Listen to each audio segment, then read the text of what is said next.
Hello my amazing families, welcome to my platform Linda's TV show. If it's your first time and you like what you are watching or what I'm doing here, after watching this video, subscribe, put on your notification bell to all notification. It will enable you to know when I upload video. Here we upload video on daily basis, raw, undiluted as it is happening. I am bringing it live and direct to you. Myself, I will be sitting here to watch the video with you from the beginning to the end. My amazing viewers, amazing followers, amazing subscribers, especially those who watch my video, who share my video, who comment. May God Almighty bless you as we hop into this video. Attention was drawn to the worsening health conditions of Mazi Nnamdi Kanu, currently in DSS detention. And the lawyers informed me that the health problems have been there for a long time, but it has gotten very bad. That Mazi Nnamdi Kanu is critically down, and he is not having access to the required medications and the medical attention that he deserves. And that necessitated me to call you gentlemen of the press today. As a human rights activist, an advocate of justice, equity, and fairness, behoves on me, not just that, and also as the spokesperson of the opposition coalition in the country, to raise this alarm and call on President Muhammad Buhari, the President of the Federal Republic of Nigeria, in the interest of justice, in the interest of fairness, in the interest of equity, and in the interest of reconciliation, that the president should release Mazi Nnamdi Kanu from DSS illegal detention. This is long overdue, and it's important, apart from the judgment of the appeal court that sat in Abuja, there is also a judgment from the High Court in Omahia. There is also a judgment from the Federal High Court in Omahia. So even if you are appealing the judgment of the appeal court, which there is no superior court have overturned, there is also a judgment of the Federal High Court in Omahia and the High Court in Omahia that the federal government have not been able to overturn. So that means that the stay of Mazi Nnamdi Kanu in DSS detention is illegal. What the president is doing is illegal. And that's why we're saying, in the interest of that justice, equity, and fairness, and in view of the information I got yesterday that his health condition is going down, it will not even be in the interest of peace that Mazi Nnamdi Kanu dies in DSS detention or comes out of DSS later as a disfigured human being. We already know what he went through in Kenya when he was abducted and tortured, and the heart problems that came with that. So that's what we're saying. And also, by that decision by the United Nations that have given Nigeria about 6 months or thereabout, which is expiring this month, for him to be released, that the federal government of Nigeria have no basis keeping Mazi Nnamdi Kanu in continued detention, and that Mazi Nnamdi Kanu should be released unconditionally now. Even members of the ruling party, like Ojikal, is even saying that he's willing to take him on bail. Before letting Bazilika Mechi die, he asked Buhari to do that as a last wish. And let me say this. The security situation down here that we are now in the east is going down every day. There is so much confusion. There is killing and counter killing. There is no reasonable person that will support that this atmosphere of anarchy should continue. Now, as a first step towards finding peace in the east, you now release Mazi Nnamdi Kanu and then come back to the negotiation table. Because there's one thing you need to understand. There are things that led to this agitation, issues of justice, equity, and fairness, and the insecurity that came with the killings that happened in most of our farmland by the headers. Then the president cannot address them, because we addressed the Niger Delta problem when it happened and negotiated with them.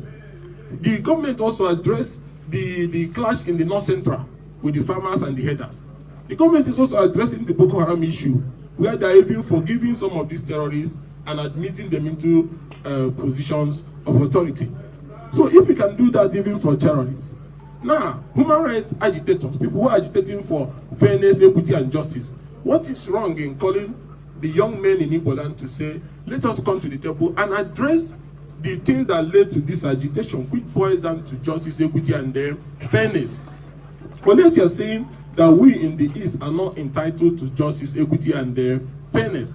But if we're entitled to justice, equity, and fairness, then release him so that tension can reduce now. And then we go to the table and find a middle ground, whether through restructuring or through issues.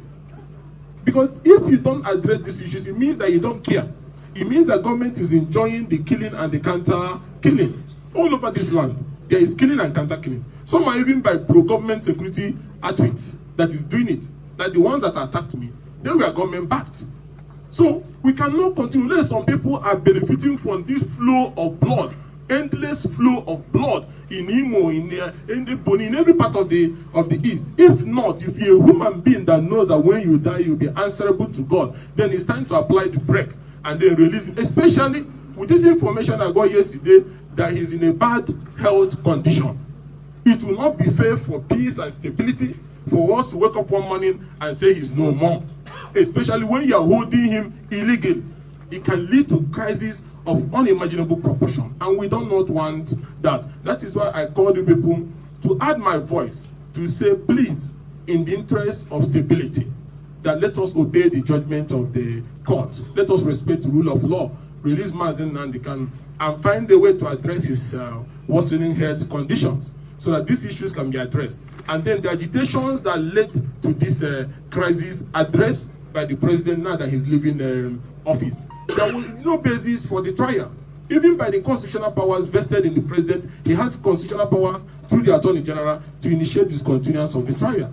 So everything is on the table of the president. And we are not attacking the president. We are begging the president. We are begging President Mohamed Buhari. I said, Father of the nation, Commander-in-Chief, it's time to open the gates and let Mazen Nnamdi Kanu go home so that tension can reduce. And then we come back to the table because there's pending issues of justice, of equity, of fairness. We want to be in a country where the heads of all the security agencies comes from a section of the country. We want to be in a position where key positions of government, NMPC, federal revenues, and so on and so forth are all coming from the north. It doesn't present you as a unifying leader. These last few months, left for your government, you can make remarkable. N'oge ntule nke taa dịka o siri metụta okwu ọjọ ụzọ Kalụ kwuru na ya ga-awụ onye na ya ga-ana Nnamdi Kanu n'aka ebe. Ọjọ ụzọ Kalụ sị na ya ga-ana Nnamdi Kanu n'aka ebe dowie n'ụlọ ya ma ọ bụrụ na ọchịchị etiti atọhapụ ya. Ọjọ ụzọ Kalụ so na n'otu n'onye ndị ndu ala Igbo, otu n'ime ndị ndu ala Igbo m ga-asị gị na-erubere ọchịchị mgbago ugwu isi, ndị Fulani isi, ndị Awụsa isi, dịka o siri metụta ụmụnne ha bụ ndị Igbo. Ọjọ ụzọ Kalụ ime ha ọnụ were na-ekwu na ya ga-ana Nnamdi Kanu na shọti, na ya ya shọti Nnamdi Kanu, na ya ya ebelu ya out, na ya ya ebinye aka, na ya ya sign na bel out na this and that, bụ iji gosi gị kpọmkwem ụdịrị ndị ndu n'ala Igbo anyị nwere. Iji gosi gị kpọmkwem ụdịrị ndị ndu anyị nwere n'ala Igbo.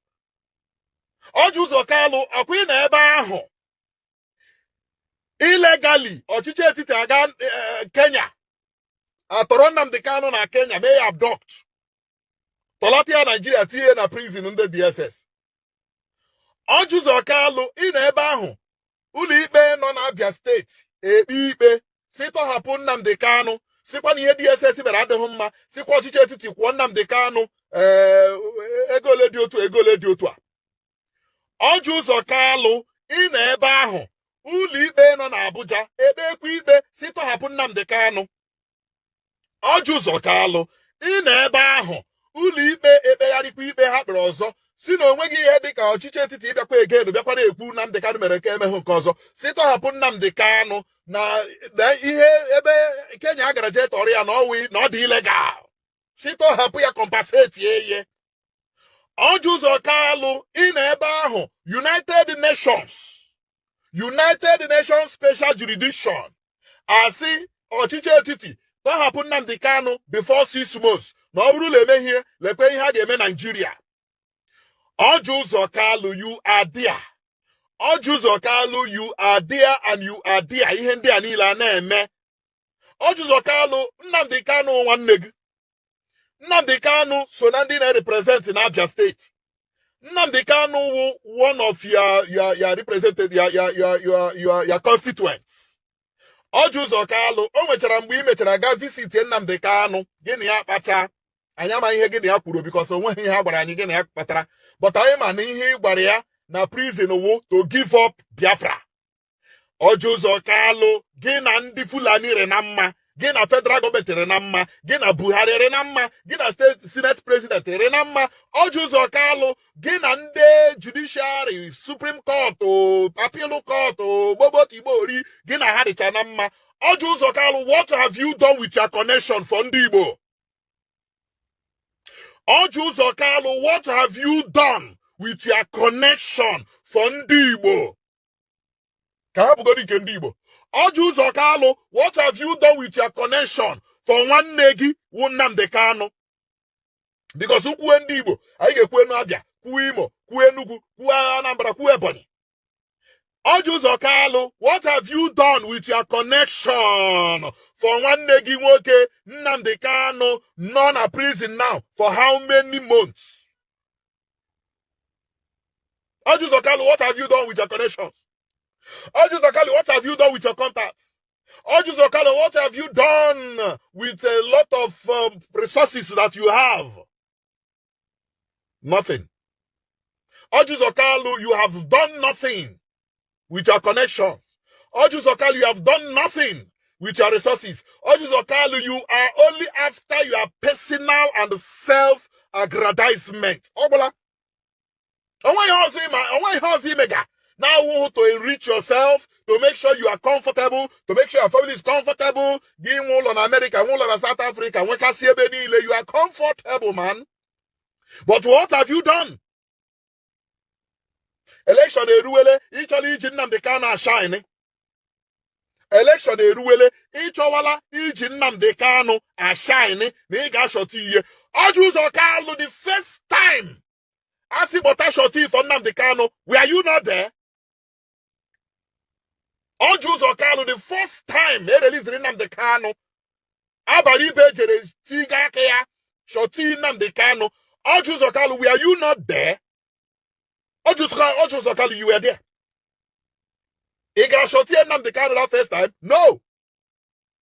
Ojuzo Kalu, did you show brotherliness, brotherhood with Nnamdi Kanu?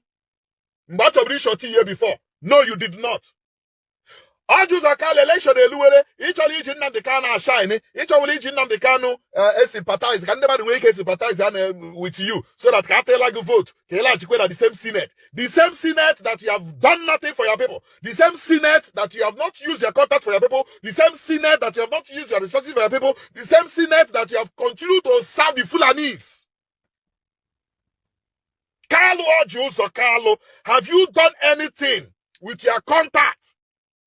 Or when positively for your people because of your connections with Ndambagugu, Nigeria? No. Ojuzo Kalu, when he for Ndibo with your connections with Ndugu? No. The answer is capital no. So why are you telling us that you can shorty Nnamdi Kanu, then do we say an compound? That's Ichoribam Nnamdi Kanu enwe holo. Ichoribam Nnamdi Kanu is a prince. A prince of Afaruku Mahia. A prince of Afaruku in Omahia, local government of Abia State. Nnamdi Kanu is a prince. He has a palace. Nnamdi Kanu does not need your compound.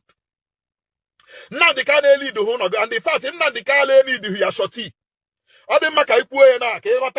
So that you don't come tomorrow and say you have shorted Nnamdi Kanu, that you have told him to come to your house and stay. For what now? Are you trying to insult the man of the people? Are you trying to insult the Odogu of Igbo land? There's a DK of Igbo land. Are you trying to insult the prince of the southeast Nigeria? Ojuzo Kalu, you should go and sit down, sir. You should go and sit down, sir. You shouldn't come and start, using Nnamdi Kanu to curry favor.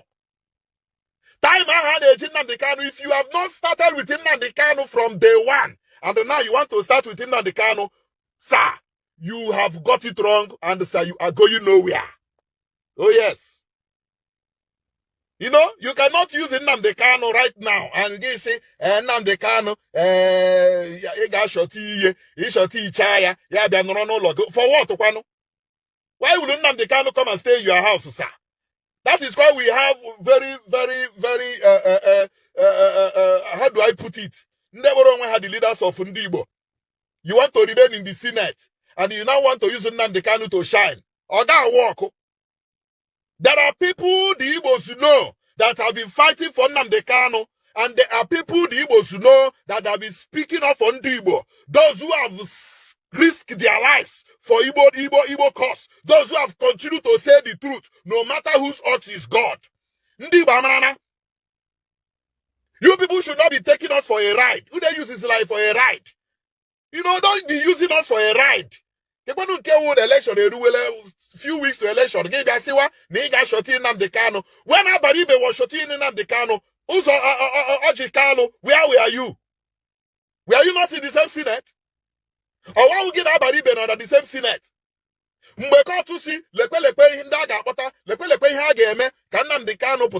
if you are not in the Senate, sir, were you not somebody that can shot you somebody like that in that condition? No, you did not. Now, election each only like to Senate. Now you use Wele Kanu as your politics. You people should stop using the brain of Ndibo for once. I want to tell Ojus Okalo that the next leaders gave me match in the southeast, that leaders of proven character. Let me tell you, leaders of integrity are the next leaders that will emerge. Ndidi Ojus Okalo have disappointed Ndibo. Ojus Okalo with the categories here when they are when they don't grade here. They grade Ojus Okalo have disappointed Ndibo. They cannot lead us Ndibo again. They cannot lead us. Ndibo. You people cannot lead us again. We are looking forward to vibrant emergence of future Igbo leaders. We are looking forward to vibrant Igbo leaders of integrity. Vibrant Igbo leaders of uncompromisable status. You can never compromise them, no matter who you are, no matter your wealth, no matter your contract, no matter whatever you said you have. You cannot compromise the imagined Igbo leaders that are coming. Igbo leaders are coming. The real Igbo leaders are coming. And they will come. And when they come, the hope of our land, the hope of Southeast, the sun will rise again. So, Funderi Ojus Okalo to start now to tell us that they will do this, they will do that. My brother, Kalu Nando Tuye, Ojus Okalo Nando Tuye, Anya Hujuolunu.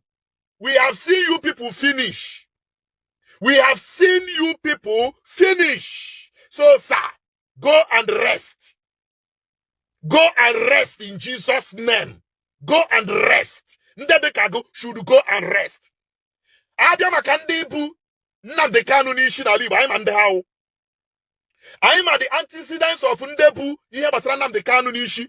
Kambe court to see Nnamdi Kanu should be released. The federal government tabankete. Ojus Okalo in a gas rock every day. Ojus Okalo in a Senate president every day. Ojus Okalo in a Buhari na phone every day. Ojus Okalo in a Bola Malami na phone every day. Ojus Okalo in a all the Supreme Court judges in a court every day. Ojus Okalo in a all the Ndewu boss. In a phone every day, get a hammer, get a breakfast, a lunch, a dinner. Ojus Okalo, have you told these people? Have you told Buhari? Have you told Malami to release Nnamdi Kanu? No one making work from the same constituency, from your state, no your local government, no your boy, no your this. Have you told them to release him? No! But now you put that you will shut him, release. Yeah. Who told you he has been released?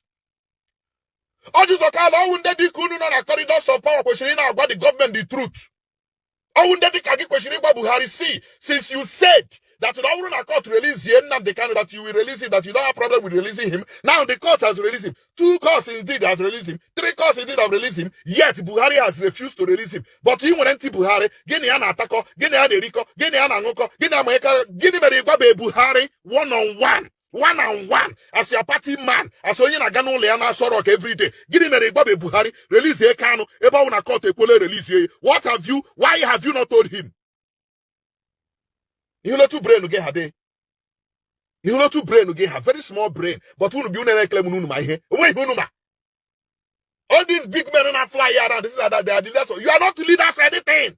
If you cannot talk to the president to release your brother, if you cannot talk to the president of Nigeria, Buhari, Guinea Renama, Guinea Eriko, Guinea Anangoko, to release your brother, Kita Kina Gwani, now every day release ye, niggas, who told you? And I shot Nnamdi Kanu as in what? The court has released him. The court said release him. The court have fined him not wanting in all the people here. Yet you are here telling us, nigga, shot here for what? Oh no, in a shot here for what? Oh, but I got him again. Somebody that the court has released, why are you thinking like this? Why are you taking us for a ride? Why are you taking the Igbo youth for a ride? Why are you talking? Are you speaking to dons? Are you speaking to morons? Are you speaking to mugus? You know, it's a shame. It's a big shame that mother the kago. You cannot use a connection to release your brother. It's a shame. It's a big shame, sir. Now you want to go back to Senate. And now you are talking of shorty. Nnamdi Kanu, our Nnamdi Kanu does not need shorty. Mazi Nnamdi Kanu does not need your shorty, sir. The only thing you can do for Ndibo is to speak to the president. Speak to your friend, the Senate president. Speak to the Fulani in Abuja there. Tell them to release your brother. Since the court has 2 courts, so High Court, Appeal Court, and the Kanu Maya 3.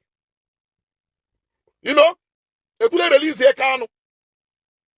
Get an say, Onyana shoti. Makwadi here we shot him mad. Makwadi here we shot him mad. Huh? Makwadi here we shot him mad. Uli Basila, Tohaponia, Yala, Naki Ariocha. Why will he do shorty again? Is he coming back to court? Can you put shorty shot as if na am here with shorty? Shorty who somebody asi Ngwala Iga Biachi. Uli Besi, Nnamdi Kanu, Lawa, Akagi the Oche, Nyochacha Lagelu, Nyochacha Gala, Nyochacha left and right, Elu Nala, Akari Nake, but when he had to Tragalaka, Lawa. Ipa mahoge. Oju Zokala bia here na agba no ga shoti Nnamdi Kanu. May release ye. Are you even in Nigeria, sir? I want to ask, sir, are you even in Nigeria? Not in Nigeria. Can you not the here, sir? Have you even been following the cases? Have you even been following the trends, sir? You're talking of shorting him. For what, Kwano? Mazi Nnamdi Kanu does not. Thank you so much for staying to the end of this video, for watching this video from the beginning to the end. Now it's time for us to go to the comment section to contribute, to air our mind, our opinion. Like I said before, you are free to criticize, but let us do it always in a constructive manner. If you haven't subscribed to my platform, please, I don't know what you are waiting for. Subscribe, put on your notification bell. It is very, very important because it will enable you to know when I upload a new video. Thank you all. I appreciate you. I love and cherish each and every one of you. Until I see you again in my next video, remain blessed. I still remain your one and only Linda's TV show.